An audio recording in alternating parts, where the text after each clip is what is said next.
It was just supposed to be a weekend getaway, some time for me to relax and try to focus on my writing. I don't know how all this madness can be real. I made a mistake, a huge mistake, and let something loose upon the world. I don't know just how extensive the threat is, if it can leave that area, or worse, if there are more of them. All I can do is inform you of all that happened. Hopefully, it will serve as a warning to anyone who might listen to it. Whatever you do not investigate it and don't go anywhere near Silverwood Lake. It all happened on a vacation, my first vacation in over 5 years. I work as an insurance broker for a private agency. Unfortunately, because of how invaluable I was to the company, as they put it, I was always on the hook for extra hours of work and near constant overtime. I had many weeks of little to no time off and no time to work on any of my hobbies or interests, like the novel I had been chipping away at writing for the last several years. It also meant that longer periods of vacation were a non-starter for me. Chance and, honestly, some bad luck led to this arrangement in the first place, and perhaps that was a portent of how things would go from there.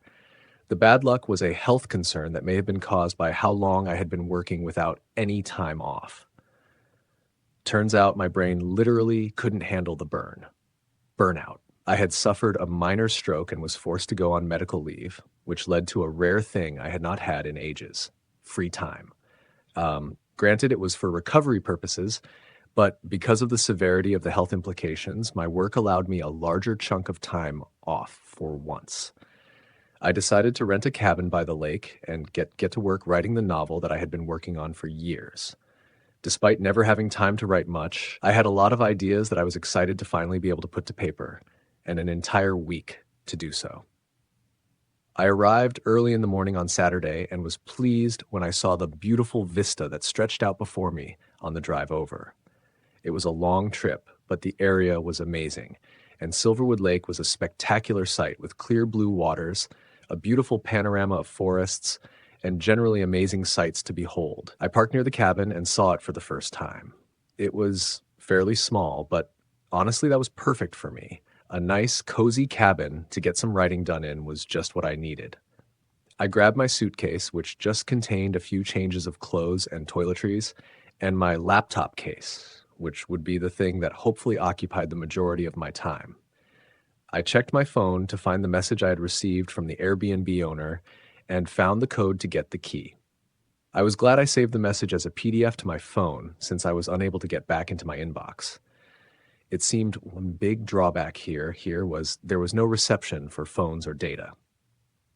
Walking along the driveway toward the cabin, I saw two other lots nestled in the trees to my left and right.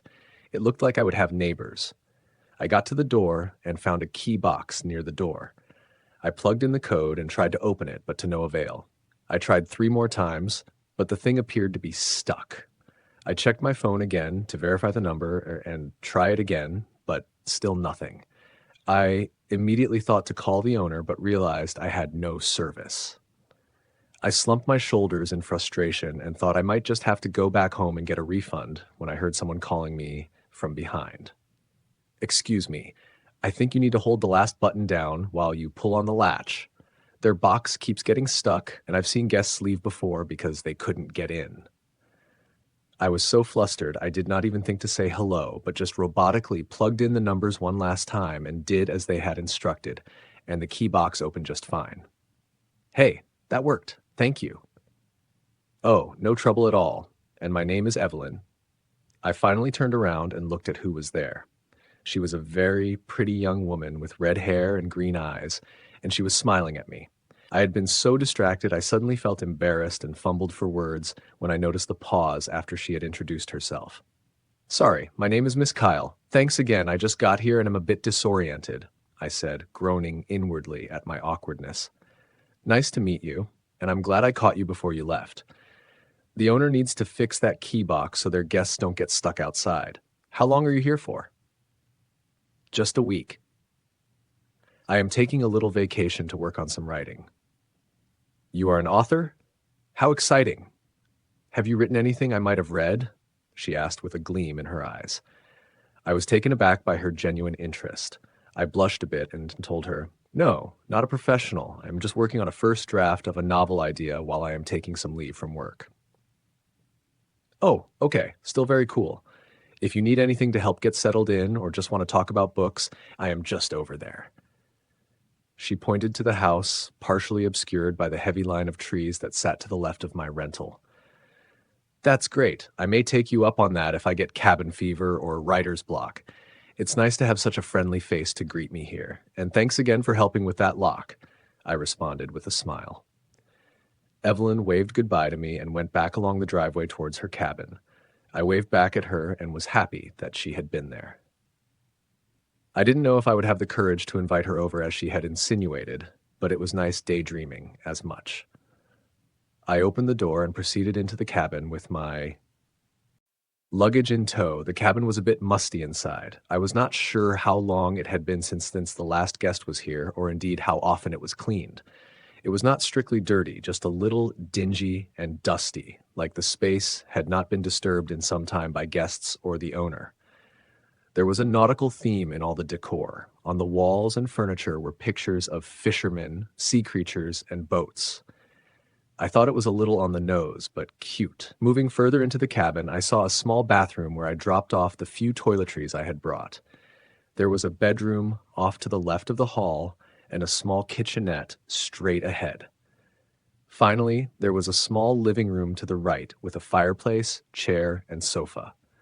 Through the glass sliding doors was a patio with a stunning view of the lake, which I knew at that second would be where I wanted to do my writing. I opened the sliding doors and was greeted by a soothing breeze flowing in from the coast of the lake. I felt better already, and I left my suitcase on the floor in the living room, took my laptop and placed it on the patio table and sat down to get to work on my novel. It felt like no time had passed, and if it had not been for the orange gleam of the setting sun, I would not have known just how much time had passed. I had been sitting here almost all day with hardly any breaks.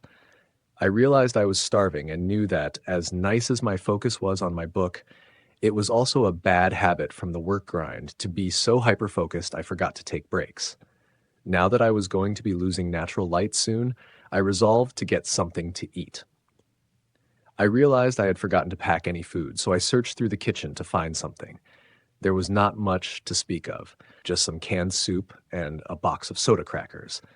I figured that would suffice, and tomorrow I would drive back the few miles toward the nearest town that I had seen a grocery store in. As I was eating my soup in silence, my eyes drifted towards the lake. The sight was amazing, and it looked like the sun was sinking down into it as the rest of the daylight receded from view.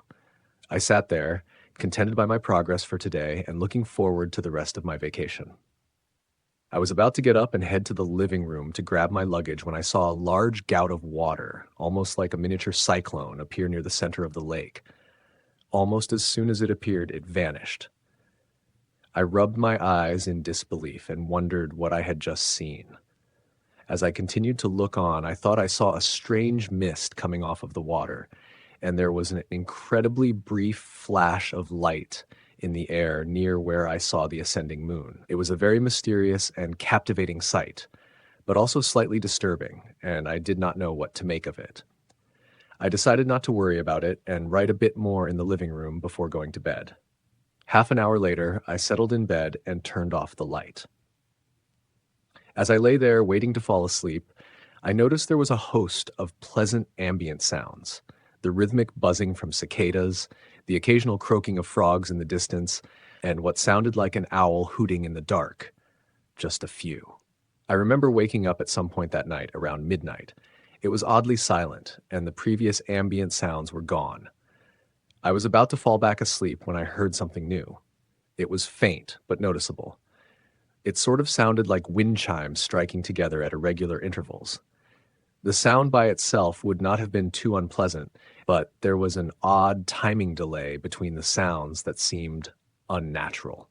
The worst part was the strange pressure in the air that made my head hurt in the intervals between the chiming sounds. I tried to ignore it and go back to sleep, but it was impossible. And if anything, it seemed to sound more insistent the more I tried to ignore it. I pulled a pillow over my head and tossed and turned for another few minutes before I decided to get up and see what the source was. I hoped it had a source and was not some weird ringing in my ears that was going to herald another stroke. I was supposed to be taking it easy, but today almost felt like a workday with how much writing I did. Despite the concern, my curiosity won out, and I set out to find the source of that strange sound. It was pitch black inside the cabin, and I fumbled around for the light switches so I could see. Before I found the hall light, I caught a strange source of light outside and realized there was an odd phosphorescent essence coming off of the lake itself. I speculated it might just be a trick of the moon causing the odd glow to the lake itself, but I had not seen this particular spectrum of light before, so I was not sure. I switched on the hall light and closed my eyes against the sudden change from near total darkness to light. In the moments my eyes were closed, my hearing was focused, and I heard the rattling chiming sound again. This time it was clearer and sounded like it was coming from below, something in the floorboards, perhaps. I thought this was especially strange since the sound conflicted with anything one might expect to find underground. Chimes normally need wind to make sound, yet the more I listened, the surer I was that it was coming from something below the cabin. I thought I had isolated the spot under the cabin where I heard it the strongest. I remembered seeing a small access point to the panels underneath the raised patio and decided to see if there might be a crawl space or something I could use to check, so I wouldn't have to remove the floor panels and get in trouble with the owner if my deranged midnight search turned out to be fruitless and mundane. I stepped outside and was assailed by a bitter chill in the air. I regretted not having put my coat on, but I realized I had left it in the car, so I hurried over to the area by the patio. To my luck, after shifting a small panel over, I found a crawl space I could use to climb under and check. As I was about to head in, suddenly I fell back and almost jumped out of my skin when I was surprised by a small family of deer standing nearby, shockingly close to where I stood. I had no idea how they were this close without being frightened off, but they looked like they were in a sort of weird trance and didn't seem to care about me. Maybe they heard the sound too. I bent down and pushed myself into the crawl space. The sound was getting very loud now, almost as if it picked up speed and volume just by me getting closer to it. I started regretting this small adventure when I slowly crawled through a damp, frigid tunnel of old spiderwebs and rotten detritus from whatever things chose to live under the cabin.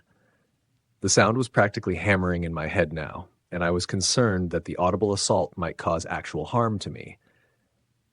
I had come too far at that point, though, and after searching and scratching through the darkness, I felt something different. It felt like a small box of some sort. It was very surreal. The box felt warm to the touch, and as I grasped it, the chiming sound that was so insistent I thought my head might burst completely stopped. I started to crawl backward and out of the crawl space to get a better look when I realized the faint pulsing was not gone entirely. It had quieted down when I touched it, but was slowly coming back to life.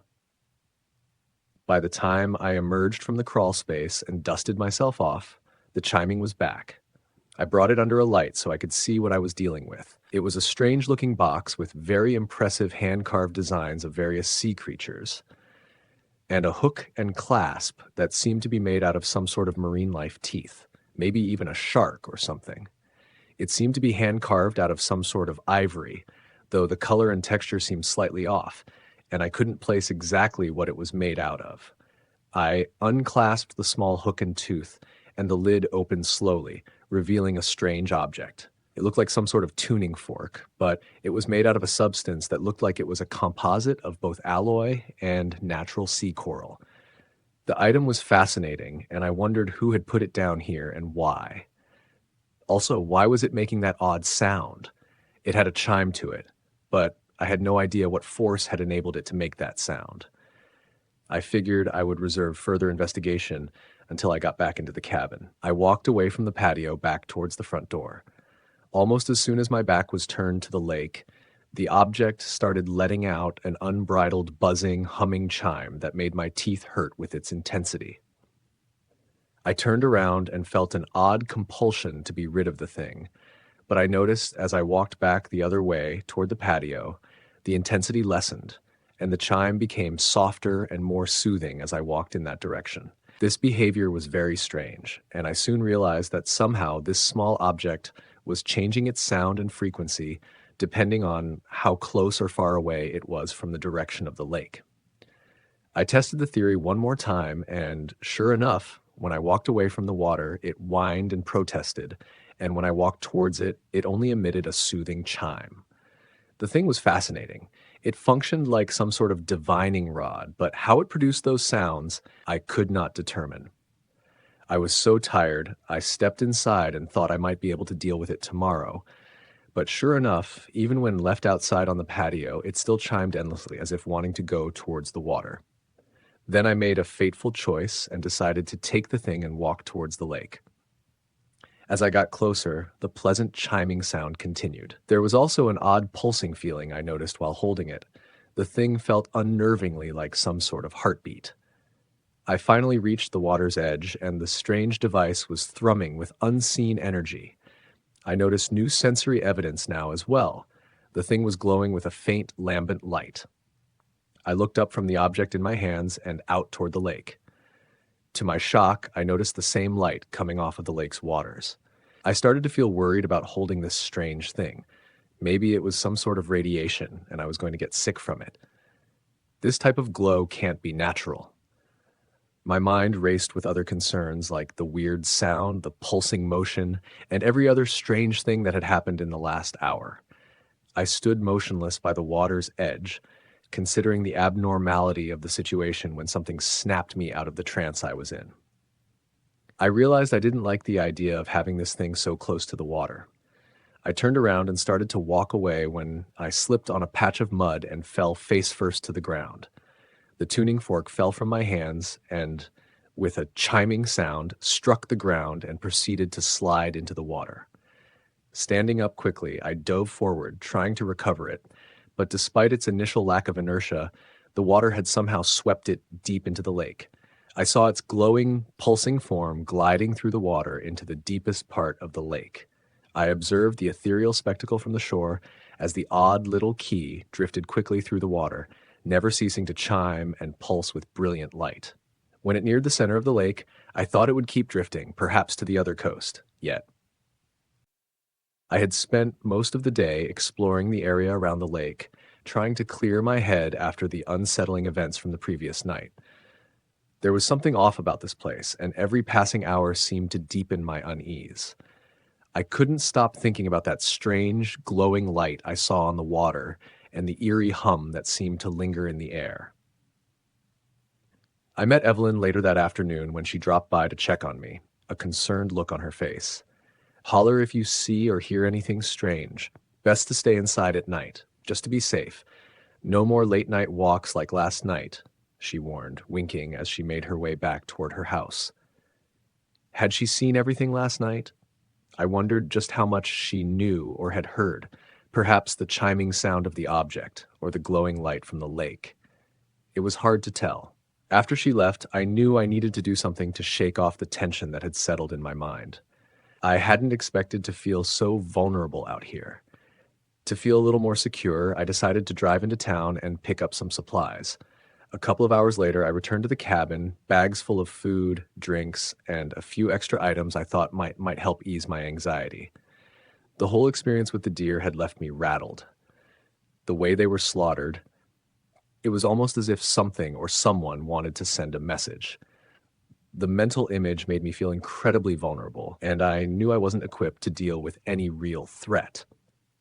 I didn't have the time or money to go through the process of purchasing a firearm, so I settled for a can of bear mace and a hunting knife, just in case. Along with that, I grabbed a few vanity items, a pocket mirror and a comb. I don't know why, but I found myself fussing over my appearance more than I expected to. It was probably just the isolation getting to me, and maybe, just maybe, I was trying to impress Evelyn, even if I didn't fully realize it at the time. By the time I returned to the cabin, it was nearing nightfall. I tried to get some work done, some writing, but I couldn't focus. My thoughts kept drifting back to the lake, to that strange light, and to the unsettling noises that had filled the air. What was going on here? It didn't seem possible that it could all be in my head. Frustrated, I gave up on the writing for the night. I turned in early, hoping for a decent night's sleep after the restless night before. But it wasn't long before I was jolted awake by a horrifying scream. My body reacted instantly, my heart racing as I scrambled out of bed in the darkness. I nearly tripped over myself in the chaos, but my instincts kicked in, and I grabbed the flashlight and bear mace, rushing outside in nothing but my boxers and a t-shirt. I'd forgotten the knife, but there was no time to grab it now. It was cold, and I regretted not dressing properly, but if someone needed help, I wasn't going to waste time. I searched the area, trying to pinpoint where the scream had come from. A glance toward the lake revealed a dense fog hovering around the shore, just like the strange, glowing mist I had seen the night before. My stomach sank. Whatever was happening was connected. As I stood frozen, trying to make sense of it all, I heard more noises, shattering glass and splintering wood. They seemed to be coming from Evelyn's house. Without thinking, I raced toward it, my mind spinning with the possibilities. What was going on? What had happened?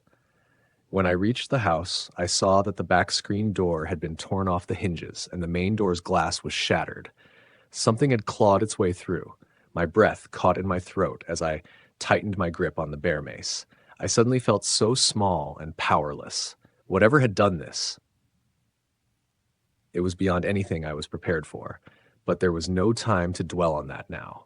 I had to find out what had happened to Evelyn.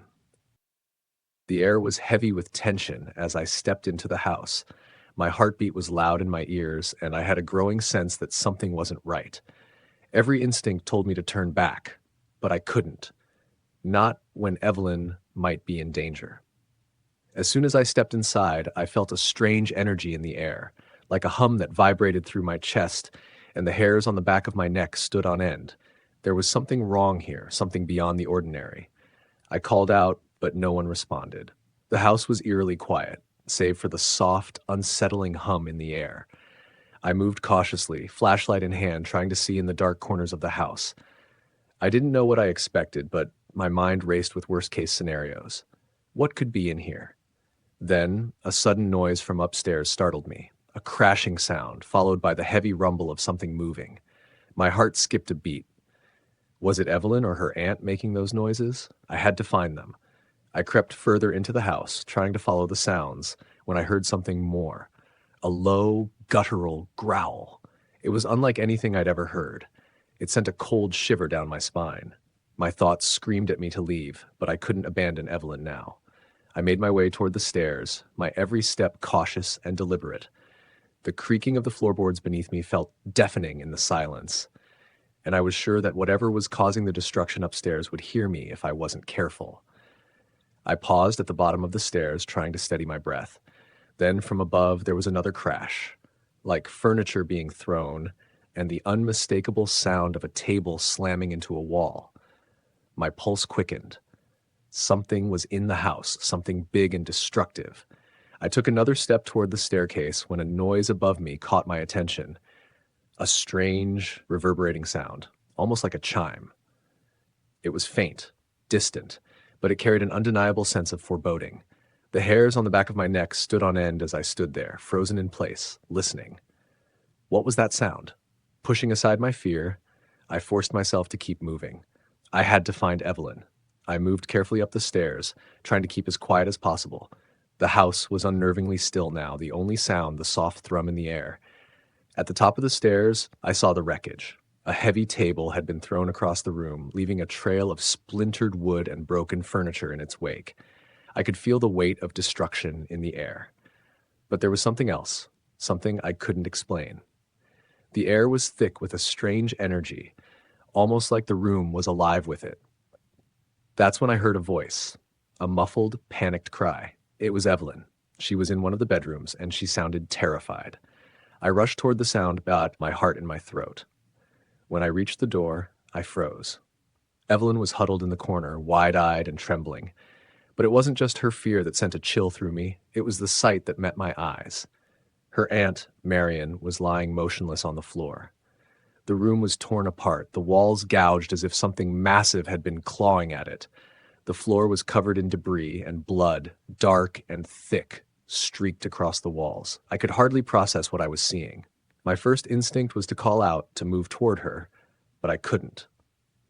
The room felt charged with a presence, something terrible. I couldn't see it, but I could feel it. I needed to help Evelyn, but how? I looked around desperately. My eyes fell on a splintered piece of wood from the broken banister. It wasn't much, but it was all I had. I picked it up, throwing it as loudly as I could down the stairs. The noise echoed through the house, and for a moment, everything was still. I waited, listening. Was it enough to distract whatever was in the house? My hope was short-lived. The silence was soon broken by the unmistakable sound of something shifting in the room. I didn't have time to think. I grabbed the pocket mirror I'd bought earlier and carefully angled it toward the creature. The mirror revealed something beyond my comprehension. The reflection showed a twisted, dark shape, something indescribable, like a nightmare made flesh. It was massive, its form an unholy tangle of claws and limbs, all swirling in a mass of distorted shadows. I almost dropped the mirror in shock. I had no idea what I was dealing with, but I knew one thing. I had to act. I couldn't let the thing hurt Evelyn. Summoning whatever courage I could muster, I rushed into the room, using the mirror as a guide. I doused the air with the bear mace I'd bought earlier, hoping it would work. The creature recoiled, a deep rumbling sound filling the room as it seemed to thrash in response. The air grew thick with a strange energy, and the walls seemed to tremble under the force of whatever was happening. "Evelyn!" I shouted. "We need to leave. Now!" Evelyn's eyes were wide with shock, but she nodded, her fear snapping her out of her stupor. She grabbed my hand, her grip tight. We ran for the door, but as I glanced back, I saw the creature moving, its form still invisible, but the air around it rippling as if it were warping the space itself. We didn't stop. We couldn't. We bolted out of the room and toward the front door, but just as we reached it, there was a crashing sound from behind us. We didn't dare look back. We had to make it out of the house before it found us again.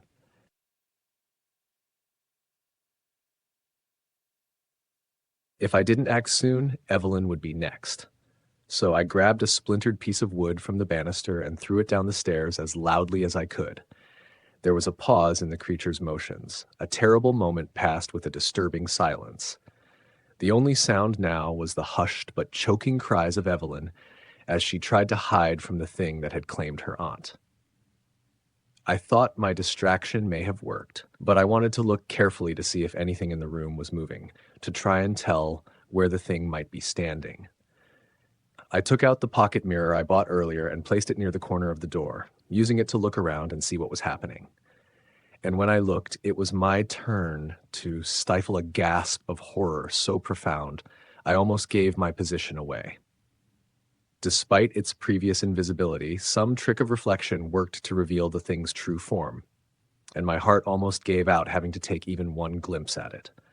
The monster was indescribable in its horror and utter alienness, a writhing mass of clawed, formless limbs, useless vestigial tendrils or feelers, and large tube-like appendages growing out where its eyes ought to have been, all shrouded by a haze of the horrible, deathly light seen from the lake and that artifact. I looked at the titan-like reflection of nightmare, paralyzed with fear, until I realized my distraction had worn off, and the entity turned its terrible bulk toward Evelyn again. She was trapped and would surely die if I didn't intervene. I forced myself to move, channeling some measure of near-suicidal bravery I didn't think myself capable of. I rushed into the room, using the mirror as a guide to see where the colossal abomination was standing. And while its back was turned, I proceeded to douse the area near where its eyes should have been with the bear mace. There was a monstrous rumbling, and an undulating wave of nausea filled the pit of my stomach as I thought I heard vocalizations, both close and distant, whose discordance threatened to knock me unconscious. Whatever had happened, it did not seem to like it. I rushed over to Evelyn and pulled her up. "We need to leave now," I shouted at her, trying to get her to move. It seemed to have worked, and I had knocked her out of her catatonic terror. "Where did it go? What is it?" "It killed Auntie Marion," she said in something still near total shock. "It is still here," I said. We need to run, now. To accentuate my point, a crashing smack was heard as a bookshelf was obliterated off the wall with no point of origin being seen for the destruction. We raced along the edge of the room, giving the last area I saw the thing a wide berth, all the while the rumbling sound began to fade. I didn't know if that meant it was recovering from the bear mace and would see us again. I didn't want to stay long enough to find out. We raced out of the room, and Evelyn let out another shriek as she saw what I saw. Afterward, when glancing back, a small portion of glass in the room's window that hadn't been shattered by the thundering bellow of the monster had provided a reflective surface just large enough to see. And what we saw was the malodorous form of the monster, slowly moving to follow us out of the room. That sight was enough to drive both of us in a frenzied flight out of that house and into the front yard. We didn't look back, though I could tell Evelyn wanted to. This was where she grew up, and that was her house and her aunt who had raised her. Even though she was gone, the hesitation was still there. I squeezed her hand and tried to encourage her. I'm so sorry she's gone, but you can make it. You can survive this. We both will, but we need to go. She nodded grimly, and I could tell she reluctantly agreed. You're right. I just can't believe this is happening. What is that thing? I don't know, but we don't have time to find out. Let's get to my car and get out of here. We took off down the pathway toward my cabin. Very soon after we made it onto the path, we heard a thundering sound behind us. It was like a wrecking ball going through a building, and we knew that the thing had gotten out. We started sprinting down the path, and as we hurtled ourselves down it, I tripped and barreled over, nearly going down the other slope of the hill toward the lake. Evelyn was there, and she helped pull me to my feet. I thanked her, but my words almost failed me as I saw behind us. The trees were being pushed, bent, and in some cases directly broken by the thing that was following us. Still no sight other than the breaking and twisting of trees and the awful, surging, sliding sound to accompany the sheer, destructive force of the monster. We made it to the car, but my heart sank when I realized the keys were inside. What? Evelyn cried. Drive! Come on, let's go! The keys are inside, I admitted with dejected horror. I told her to come with me in case the thing got to the car, and we rushed into the cabin. I scrambled through the room and found the keys. The victory was short-lived as we heard the cabin walls being smashed by the creature. We thought we were doomed, but we heard the report of a gunshot outside. The monster abandoned its siege of the cabin, and the slamming sound ended, but was followed up by 3 more shots, and then yelling. I grabbed the keys, and we rushed out of the door in time to see Henry, suspended in the air by some invisible force, firing his rifle at something below where he was being held up in the air. Go! Just go! Save yourselves! Henry yelled in desperation. He looked like he was going to try and say something else, but we watched in utter horror as his head was separated from his body. Evelyn screamed again, and I took her hand and we rushed back to the car. I hit the ignition and peeled out of the driveway. Against my better judgment, I took one look back in the rearview mirror and saw something that will live on in my nightmares forever. I saw the entire, terrible view of the lake in the rearview mirror. It was glowing and shimmering with the hellish light and appeared to be spreading onto the land as well. Now the maddening sight was accompanied by a rumbling tremor of the creature's sounds, which still echo in my mind as we desperately fled from that place.